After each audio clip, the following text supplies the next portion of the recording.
I'm not gonna mess this up. I'm not gonna mess this up. Hi guys, welcome to tutorial 3, question 4. Let's do this.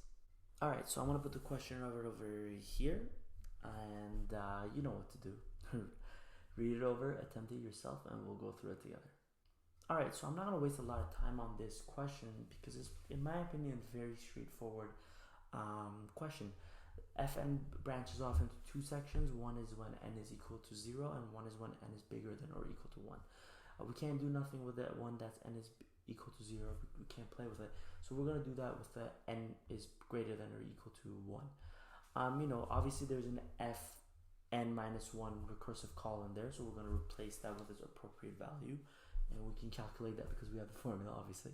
So the next iteration will be f of n equals to f of n minus 2 plus 3 times n minus 1, and then that n minus 1 squared, minus 5 n minus 1 cubed, plus 3n squared minus 5n cubed.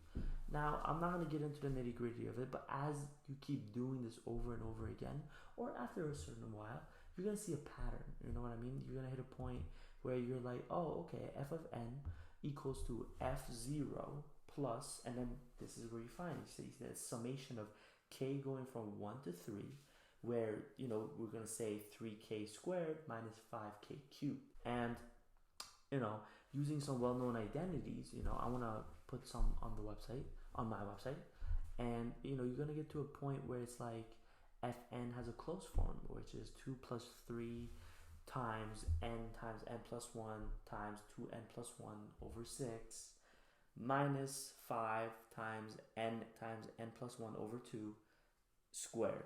Now I want to put that right here. You're going to see it. But other than that, that's pretty much it. You hit a, you've solved the recurrence, and there's nothing more to say about this part.